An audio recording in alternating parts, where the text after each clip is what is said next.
semuanya, selamat datang di video edukasi kali ini. Pada kesempatan ini, kelompok kami akan membahas secara lengkap mengenai dua hal yang berkaitan dengan isolasi DNA. Yang pertama, cara pemurnian DNA dan RNA dari sel hewan, dan yang kedua, analisis hilir atau downstream analisis yang digunakan setelah DNA dan RNA berhasil dimurnikan. Yuk simak pembahasannya ya.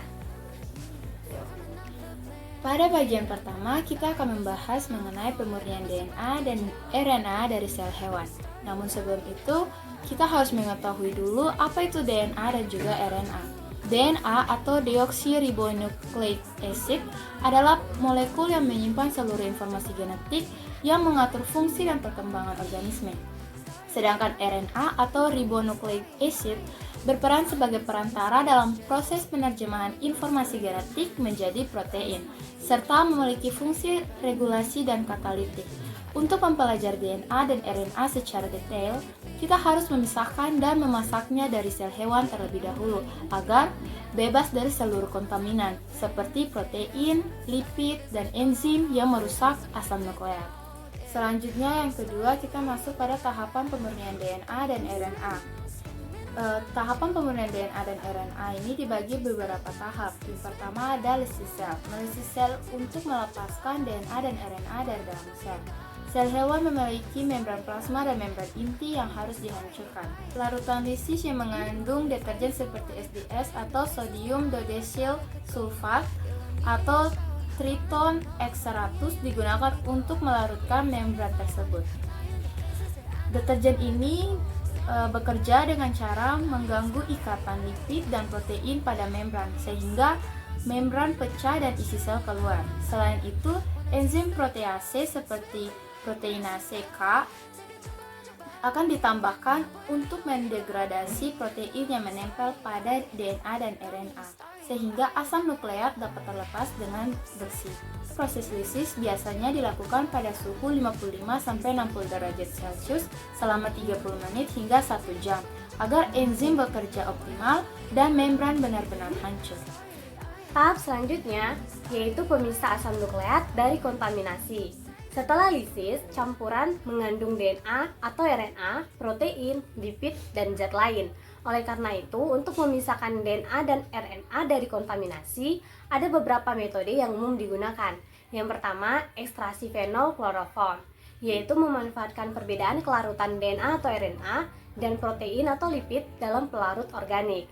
Untuk melakukan langkah-langkah ekstraksi fenol kloroform, yang pertama, campurkan fenol dan kloroform ke dalam larutan lisis, lalu lakukan sentrifugasi. Fenol dan kloroform akan memecah protein dan lipid ke fase organik atau bawah, sedangkan DNA dan RNA tetap berada di fase udara atau atas. Fase air ini kemudian diambil untuk proses selanjutnya. Metode ini efektif tetapi menggunakan bahan kimia yang berbahaya sehingga harus dilakukan dengan hati-hati. Nah, selanjutnya ada metode kolom spin silika. Jadi, kolom spin silika ini merupakan DNA atau RNA yang dapat menempel ke membran silika dalam kondisi buffer tertentu. Langkah-langkah untuk melakukan kolom spin silika, yang pertama, larutan lisis dicampur dengan buffer khusus dan diaplikasikan ke kolom yang berisi membran silika. Yang kedua, DNA dan RNA akan menempel pada membran silika saat sentrifugasi, sedangkan kontaminan terbuang. Metode yang ketiga yaitu mengenai manik magnetik. Manik magnetik dilapisi bahan kimia khusus yang dapat mengikat DNA atau RNA. Nah, cara atau langkah-langkah untuk melakukan metode ini, yang pertama, manik magnetik dilapisi bahan kimia khusus akan mengikat DNA atau RNA secara selektif. Yang kedua, dengan bantuan magnet, manik-manik yang mengikat asam nukleat dapat dipisahkan dari larutan.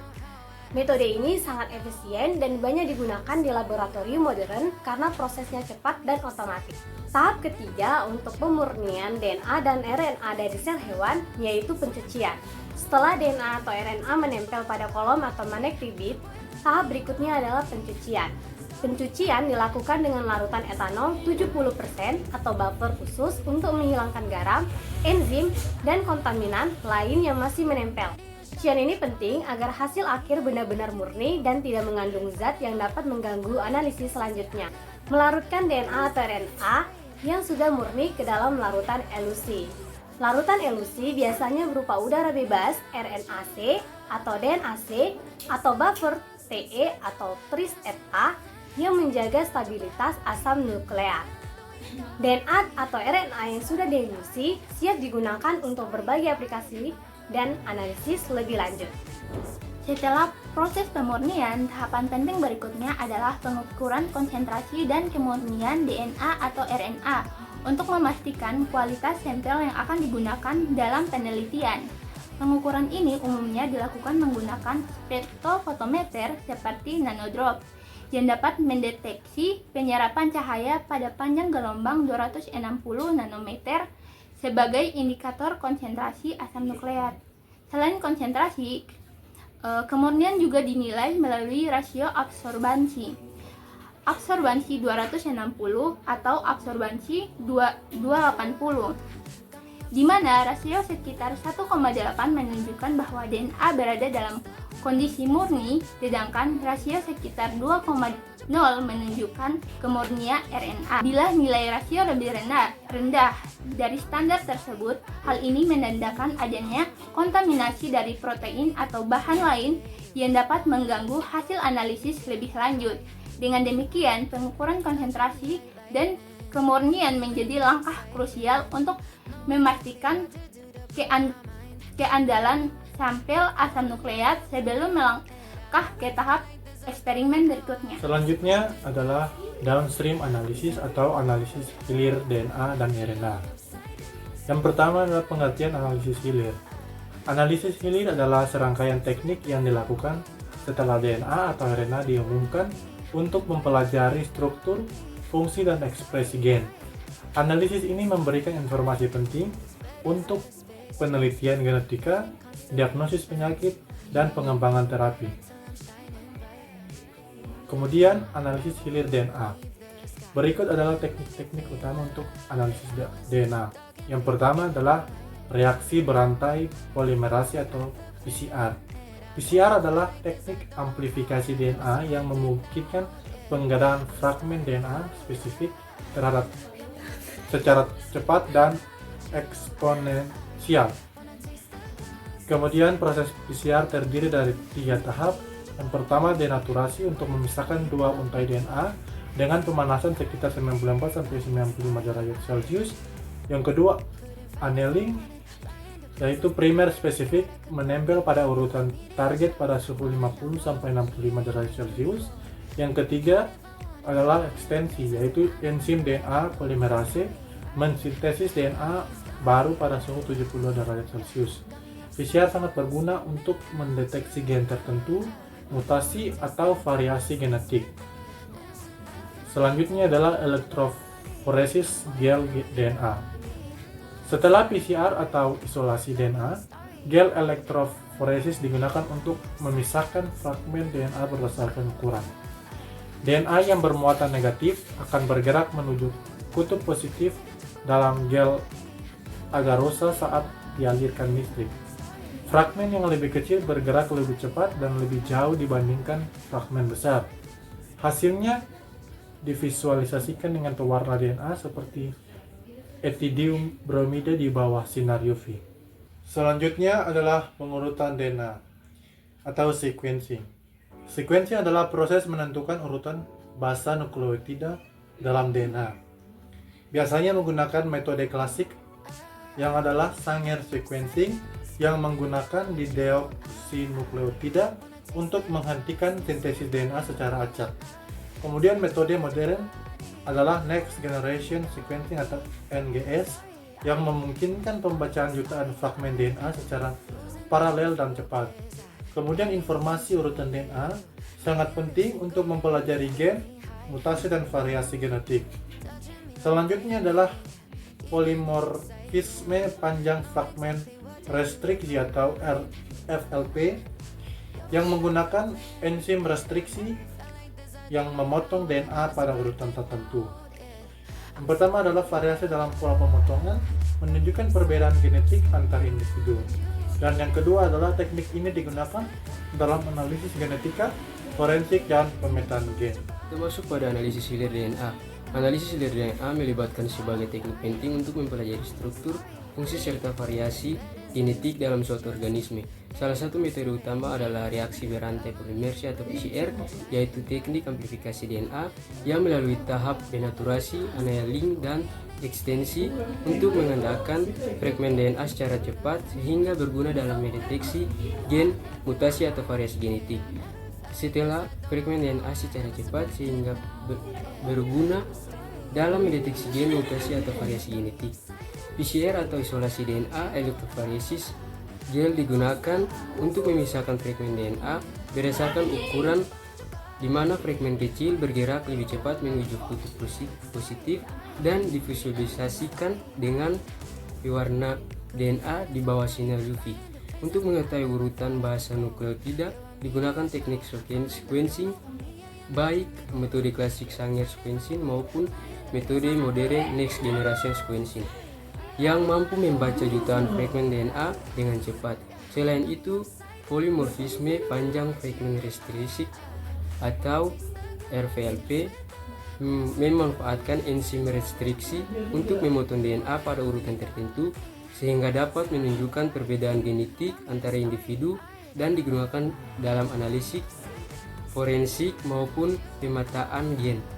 Teknik Southern blotting menggabungkan elektroforesis, gel, dan hibridisasi molekuler dengan probe DNA berlabel untuk mendeteksi fragmen spesifik, sedangkan DNA microarray memungkinkan analisis simultan ribuan gen melalui chip berlabel fluoresen yang sangat berguna dalam studi ekspresi gen maupun genotip secara bersamaan. Analisis hilir DNA mencakup berbagai teknik penting untuk mempelajari struktur, fungsi, dan variasi genetik. Reaksi berantai polimerasi atau PCR digunakan untuk mengadakan fragmen DNA secara cepat melalui tahapan denaturasi, annealing, dan ekstensi, sehingga sangat berguna dalam mendeteksi gen, mutasi, atau variasi genetik. Setelah itu, elektroforesis gel DNA dimanfaatkan untuk memisahkan fragmen berdasarkan ukuran, di mana fragmen kecil bergerak lebih cepat, lalu divisualisasikan dengan pewarnaan DNA. Untuk menentukan urutan basa nukleotida digunakan metode sequencing, baik klasik Sanger sequencing maupun modern next generation sequencing yang lebih cepat dan efisien. Polimorfisme panjang fragmen restriksi atau RVLP memanfaatkan enzim restriksi untuk memotong DNA pada urutan tertentu, sedangkan Southern blotting menggabungkan elektroforesis dengan hibridasi molekuler untuk mendeteksi keberadaan fragmen DNA spesifik. Sementara itu, DNA microarray memungkinkan analisis simultan ribuan gen melalui chip berlabel fluorescent untuk mempelajari ekspresi gen dan variasi genetik dalam satu waktu. Selanjutnya, analisis hilir RNA. RNA lebih rentan terdegradasi sehingga penanganannya harus sangat hati-hati. Berikut teknik analisis RNA secara detail. Yang pertama, PCR transkripsi terbalik atau RT-PCR. RT-PCR mengubah RNA menjadi DNA komplementer atau cDNA menggunakan enzim reverse transkriptase. cDNA kemudian diamplifikasi dengan PCR. Teknik ini memungkinkan analisis ekspresi gen dengan mendeteksi RNA spesifik. Yang kedua, PCR kuantitatif atau qPCR atau PCR real time. qPCR mengukur jumlah cDNA secara kuantitatif selama proses amplifikasi PCR menggunakan pewarna fluoresen atau probe yang menghasilkan sinyal sebanding dengan jumlah produk PCR. Sangat berguna untuk mengukur tingkat ekspresi gen secara akurat dan kuantitatif. Yang ketiga, elektroforesis gel RNA. Digunakan untuk memeriksa integritas RNA. RNA utuh akan menunjukkan pita 28S dan 18S rRNA yang jelas pada gel agar-rosa. Degradasi RNA akan terlihat sebagai pita yang kabur atau hilang. Teknik yang keempat yaitu Northern blotting. Mirip dengan Southern blotting, tapi digunakan untuk RNA saja.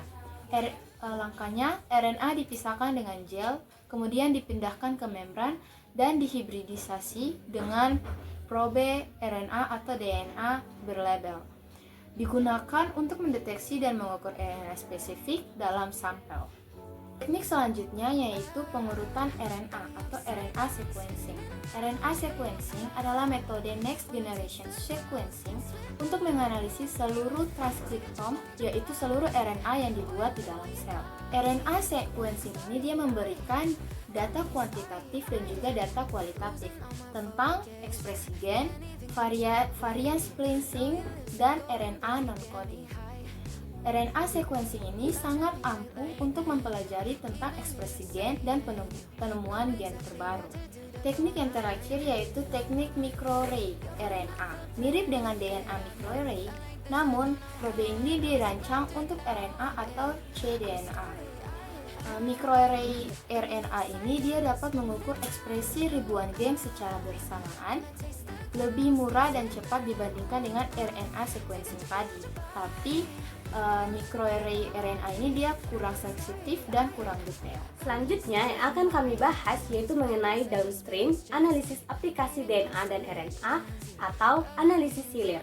Yang pertama, memahami fungsi gen dan regulasi ekspresi gen. Analisis hilir membantu peneliti mengetahui gen mana yang aktif, kapan, dan bagaimana regulasinya. Ini penting untuk memahami mekanisme dasar kehidupan. Yang kedua, membantu diagnosis penyakit genetik, kanker, dan infeksi. Dengan menganalisis pola ekspresi gen atau mutasi, dapat diidentifikasi biomarker untuk mendeteksi suatu penyakit. Yang ketiga, mendukung pengembangan terapi gen dan obat-obatan yang ditargetkan. Informasi dari analisis hilir dipakai untuk merancang terapi personalisasi, obat atau terapi gen yang spesifik untuk kondisi pasien. Dan yang keempat, memfasilitasi studi evolusi, perkembangan biologi, dan bioteknologi. Data genetik yang dianalisis bisa dipakai untuk melacak hubungan evolusi, memahami proses perkembangan organisme, serta menjadi dasar inovasi bioteknologi, misalnya rekayasa genetik, tanaman, atau mikroba. Jadi, analisis hilir sangat penting karena menjadi jembatan antara data biologi molekuler mentah dengan aplikasi nyata di bidang medis, farmasi, evolusi, dan bioteknologi. Nah, yang terakhir kita akan membahas terkait dengan tips dan catatan penting mengenai pemurnian DNA, RNA dari sel hewan dan downstream analisis aplikasi DNA, RNA. Yang pertama yaitu pastikan semua alat dan bahan bebas dari kontaminasi RNA-C dan DNA-C, karena enzim-enzim dapat merusak integritas RNA dan DNA. Hal ini sangat penting terutama pada saat memverifikasi atau menganalisis RNA, sebab RNA lebih rentan mengalami degradasi dibandingkan DNA. Yang kedua yaitu menggunakan sarung tangan, alat yang steril, dan jaga lingkungan kerja tetap bersih karena prosedur molekuler sangat sensitif terhadap kontaminasi. Yang ketiga yaitu simpan DNA dan RNA pada suhu minus 20 derajat Celcius atau minus 80 derajat Celcius untuk mempertahankan kualitas dan stabilitasnya dalam jangka waktu panjang. Penyimpanan pada suhu rendah memperlambat aktivitas enzim, perusak, dan pencegah degradasi asam nukleat. Yang keempat, selalu sertakan kontrol positif dan negatif dalam setiap analisis hilir seperti PCR atau sequencing untuk memastikan bahwa hasil eksperimen dapat divalidasi dan bukan akibat kesalahan teknik maupun kontaminasi. Kesimpulan yang dapat ditarik, yang pertama adalah pemurnian DNA dan RNA dari sel hewan meliputi tahap lisi sel, pemisahan asam nukleat dari kontaminan, pencucian, dan elusi. Yang kedua adalah analisis hilir meliputi berbagai teknik seperti PCR, sequencing, bluting, dan microarray yang memberikan informasi mendalam tentang struktur, fungsi, dan ekspresi gen. Terima kasih teman-teman sudah menonton video ini sampai selesai. Semoga penjelasan lengkap ini membantu kalian memahami proses pemurnian dan downstream analisis DNA serta RNA dari sel hewan dengan baik.